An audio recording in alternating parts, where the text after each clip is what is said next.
On some real shit, I wasn't gonna do this until tomorrow.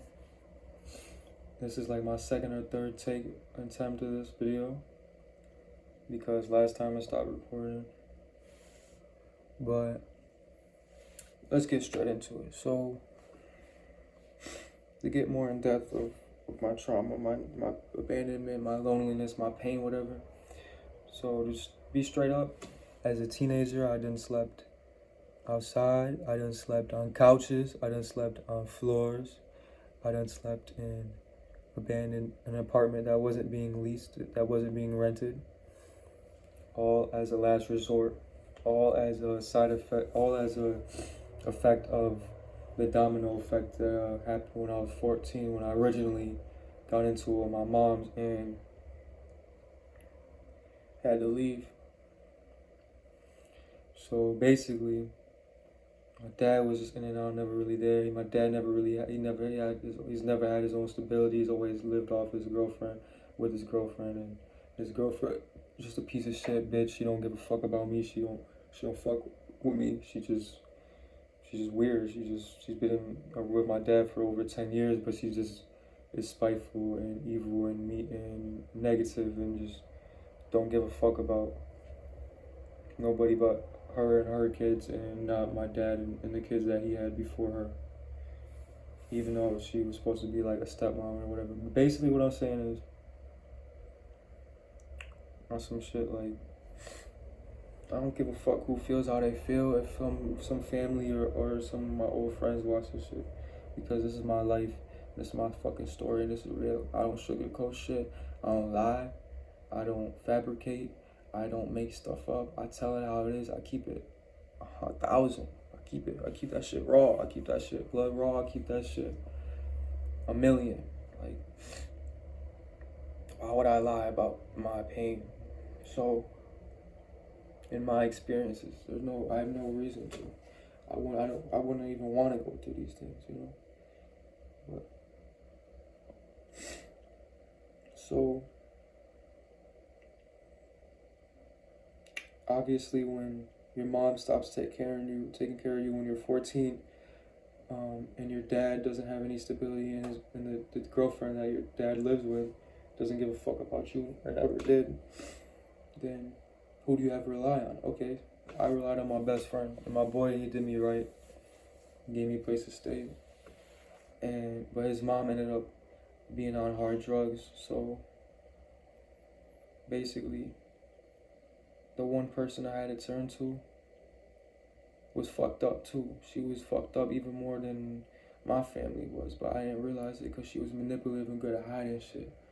And she reeled me into thinking I was joining like just a loving, normal family until I realized the reality of it and, you know, her addiction and everything. And eventually, I found out the truth after years of getting lied to, that she was on drugs, and I should have known. I saw the signs, but at the same time, I was just grateful for someone to give me a place to stay. I slept on her couch for a couple years on and off. I slept at my grandma's, who was never really there for my mom. She never raised my mom, so, you know, my grandma actually abandoned my mom, so it was just a lot. It was just hard. I had to rely on people who I was a burden to because that wasn't their obligation to take care of me. That wasn't their responsibility. That wasn't their job to do it. It was my mother's job and my father's, but my father just never had mental or physical stability of his own, and my mom just basically kind of gave up on me when I was a teenager because of, you know, our disagreements and arguments, when I needed guidance more than ever, and I was going through my depression, my anxiety, my whatever, all at the same time. So that physical instability just led to a lot of mental instability and a lot of changed the way that I feel about myself and the world around me, and my self-esteem was so low, and I already had low self-esteem from being a fat kid, and it's still painful to this day, you know.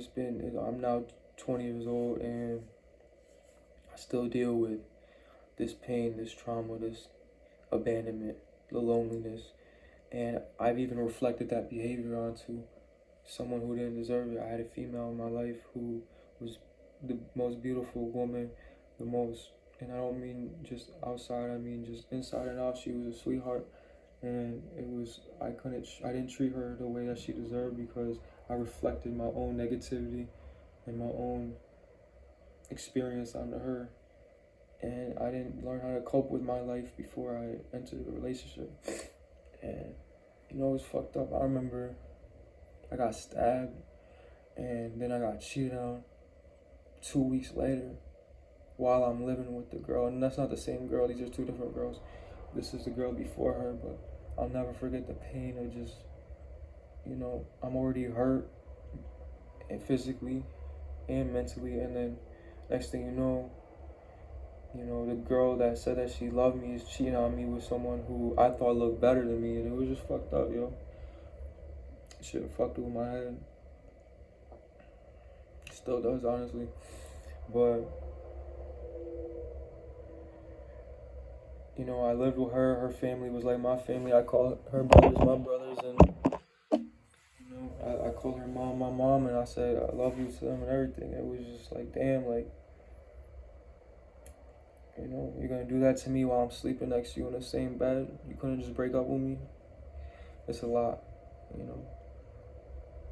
On top of everything I was going through already, my dad was in jail at the time, and just like, actually, my dad might have been out by then. I don't know, but I just remember just being so alone. There was a time where I didn't talk to my dad for a year because me and him fought. He put his hand, he put the hands on me. He busted my ass. You feel me?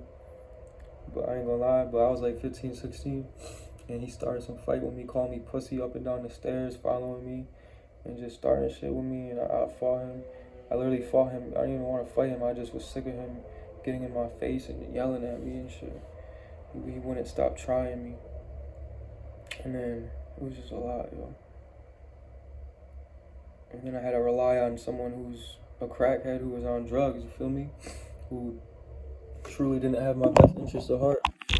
And I fucking helped her move into her new apartment. I helped them move in.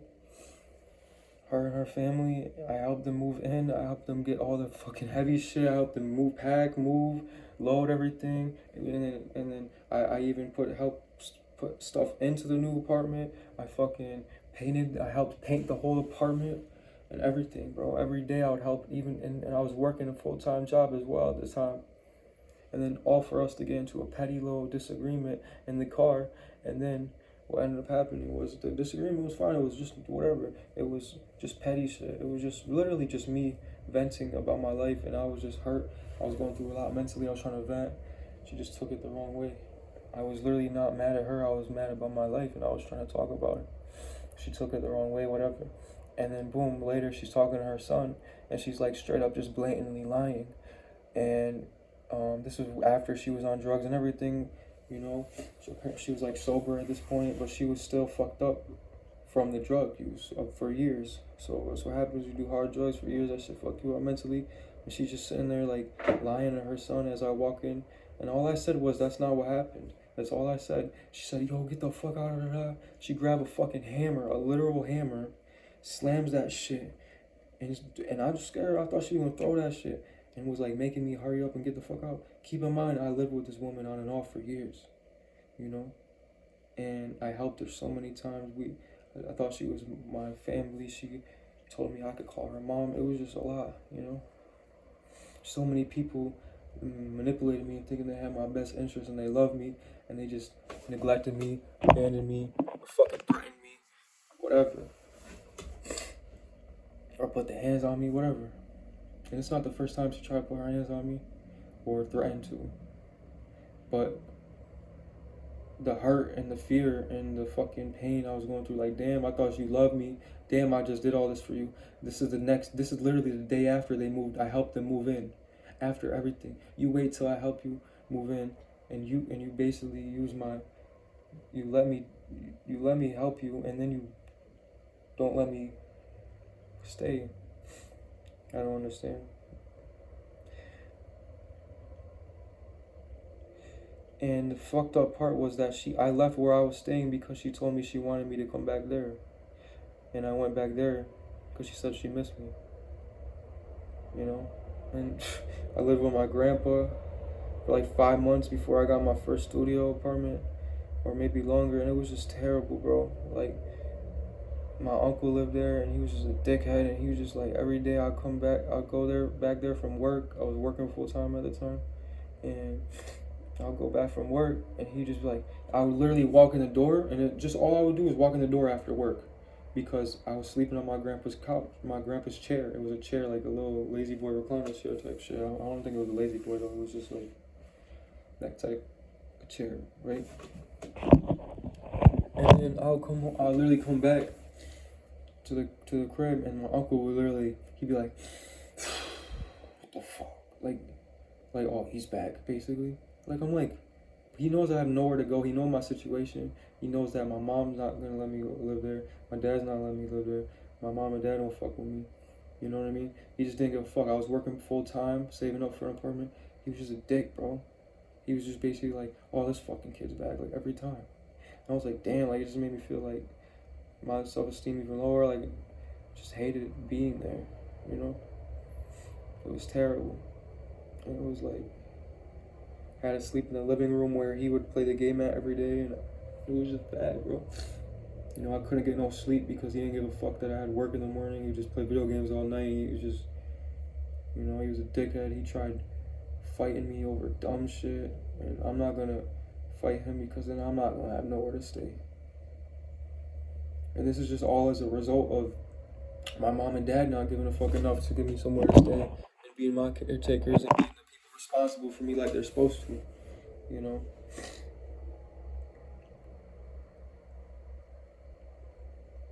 It's like they was like, fuck it, let him go be an adult, let him go be a man. Like, I needed more guidance than I needed ever, and the fucking abandonment and the pain and the trauma I was going through, it's like, damn, like, I still, to this day, I've not been able to cope with it or face it.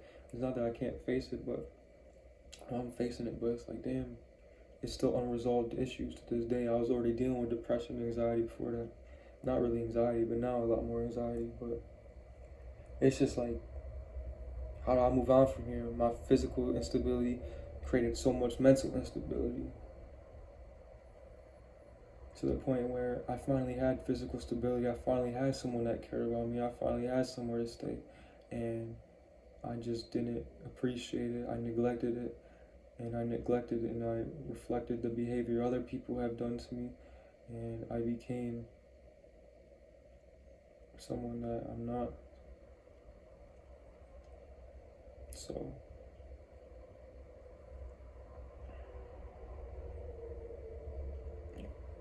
basically, I'm hoping you can learn from what I've been through, my experiences, sleeping outside, this pain, this loneliness. Like, shit's gonna get better, you know. It's not about what happens to you, it's about how you react to it. I could still be outside sleeping right now. I could still be in a homeless shelter. I done stayed in a shelter for 5 months, feel me? I could still be on that shit, you know. I didn't choose to go the drug route. I didn't choose none of that. I stayed away from hard drugs. I stayed away from pills, you know. The only thing I've done is Sykes and Bud, and that's it. And I've stuck to that because I know that if I just went down that rabbit hole, and I already have an addictive personality, you know, the pain I have that I want to numb, and as soon as it numbs it, it's over. So I didn't even go down that rabbit hole. I lived in a homeless shelter with grown ass men, all that shit, and I had to fucking see just a lot of things, you know. You growing up in poverty and around drugs and violence, my dad being on drugs, my family, you know.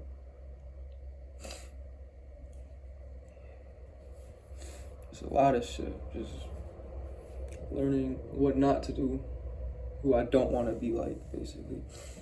And trying to go from surviving to thriving. And that's what I'm gonna do. Fuck all that bullshit. I'm not gonna let the past define me. My thoughts don't define me. And the past and honestly, I'm gonna make my future, you feel me? Y'all could say it's corny, y'all could say whatever, y'all could say you've been through more. I don't give a fuck. I'm just talking my pain, hoping that some other kid, some other person can resonate with that shit and feel me and be like, yo, damn, that motherfucker Jay, that boy Jay, you know, he been through some shit, but it shows me like I'll be alright, you know, I'll be alright. Everything gonna see alright, just like Crip Max said, but like, on some real shit, everything gonna be alright. Keep your head high. You know, if you're healthy, you're not dying and you're not locked up, you have opportunity and you're not in a third world country, you're in America, you can make something out of nothing. You could do it, you feel me? You could get the fuck out the gutter, the trenches, wherever you at, you know? You could get out the city. If you live in the trenches, you live in the hood, you could get out that shit. It takes your mentality, it will take you further than anything else physical. It's all about your mentality. Anytime, before anything is created in life, before anything was ever created, it was thought. So in order to create a better life, you have to believe and think a better life, like you're already there. So it's about your mindset, for real. It's about, okay, I'm fucked up right now, but I know I'm envisioning something better and I'm gonna be there. You know? So thoughts are energy and frequency and vibration.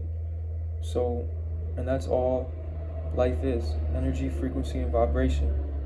So when you resonate with positive frequencies, energies, and vibrations, you create a positive life. When you resonate with negative frequencies, vibrations, and energy, or low vibrations, that's what becomes your life as well. That's why positivity is the domino effect and why negativity is. And that's why hard work is a domino effect as well. Because you're resonating with that energy, that frequency, that vibration. So just don't fucking give up and keep doing what you gotta do, feel me?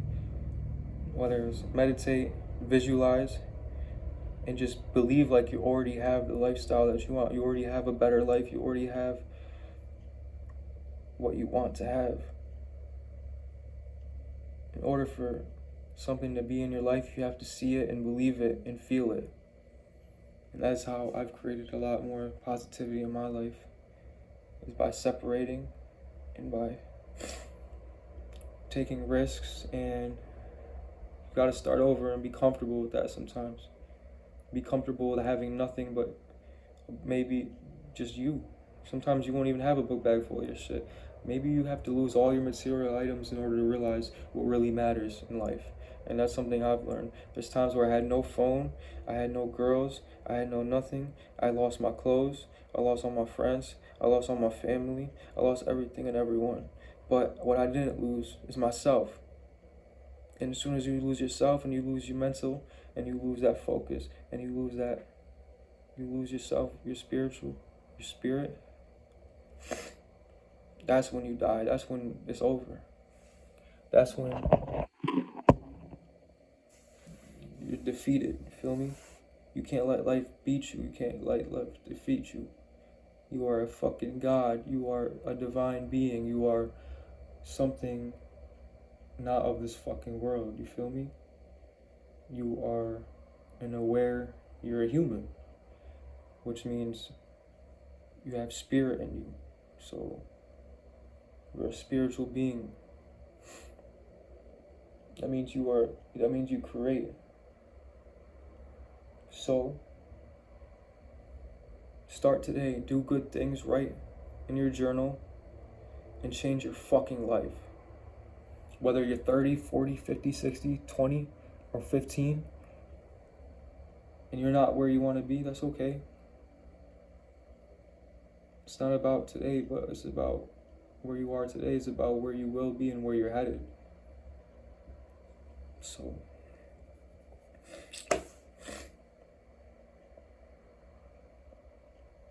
just keep vibing, bro. Keep thriving. Fuck the bullshit. It don't fucking matter what the fuck you going through, what the fuck you been through. I don't give a fuck about none of that shit. I don't give a fuck what nobody thinks about you. Fuck that shit. Find a way to love yourself in your life and to create a better life for yourself and your family, your grandkids, your son, your daughter, whoever, your grandkids, the next generations in your life. Do you want them to struggle the way that you have? Do you want them to go through the pain that you went mentally and physically? Financially? No, I don't think so. So create that life for you. Make sacrifices now